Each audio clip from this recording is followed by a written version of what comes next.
conversation. We do need each other. I do want to get to this issue of capitalism, because when we talked a few days ago, you mentioned, and earlier in this conversation as well, how, you know, this period of time we can emerge stronger and better than before. And about a year ago, you wrote a piece about how capitalism needs to be reformed, focused a lot on the wealth gap, the growing wealth gap, and the problems that that's causing. So what's our opportunity here? What changes can we make? Well, you know, what I was seeing was, do we want the outcomes that we're getting, that the system is producing? Do we have, what is our American dream? What is that? We're not even almost talking about that.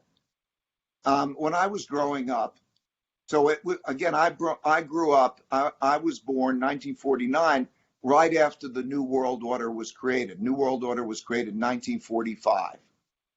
And I'm 45. And that was when there was a breakdown of the system, and then we had a New World Order. We didn't have as much debt. We came back for the war, and there was an environment of equal opportunity.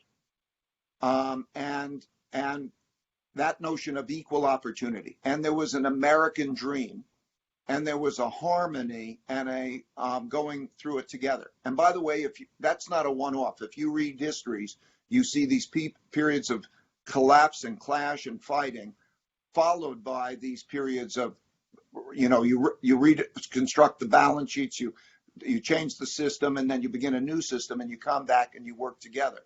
And then I'm seeing around me children in school and education systems in poor neighborhoods are sharing. They don't have adequate resources. There's no excuse. And so the idea that the profit system can accomplish everything is not right, because resource allocation goes to those who have the resource. And so throughout all history, you go back hundreds of years, you see that any system works for those who tend to control the system. So let's say we have a capitalist system, and we have entrepreneurs, and you acquire money and all that, and then working with those in government, and they have a symbiotic relationship, and it works well for them. So it's self-perpetuating, because the education of those who are those is better than the education of those who aren't those.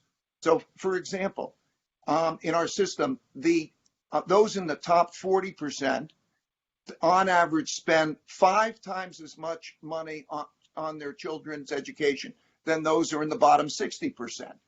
And so it's become self-perpetuating. And so when I look at that, I'm saying, I'm a capitalist. Please understand, I'm a capitalist. I believe in the system. I believe you can increase the size of the pie, and you could divide it well. And if we talk about how to do that effectively, we need to do it. But there becomes a time that there needs reforms, and those reforms have to create productivity. It doesn't mean just give money away. It means, how do you make those people productive so that they're also psychologically productive as well as physically productive in producing output? You need to do that system. And so for reasons I wrote on that page, that post, it's on LinkedIn if people want it, that you need to restructure it. Now we are restructuring it, okay?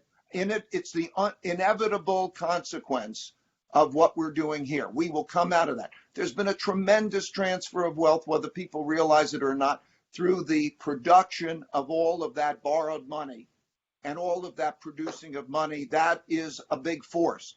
We will come out of here. And the thing we will talk about over the next couple of years, and probably sooner rather than later, is how we do that restructuring. And my worry now is the same as my worry then, whether that will be done in a civil, bipartisan way that will both increase the size of the pie and divide it well, rather than damage the economy because you lose productivity. There are certain things that are great investments. Education is a great investment. The more people you have that are well educated, and you have equal education, the more people you're going to have who have a chance to compete with each other and raise that over a period of time. It's a hell of investment. It will produce more productivity than it ever will cost if it's done well.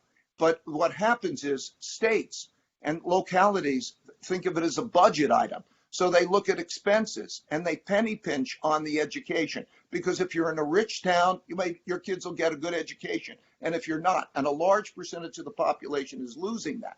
So that has to be engineered well so that they're productive as well as divide the pie well. And everybody believes that the system is fair. If we can get there, am I optimistic that we will get there? I don't know. I would say I'm 60-40 pessimistic that we'll be good enough with each other to do that. But there's that possibility. This is our test. This is our stress test.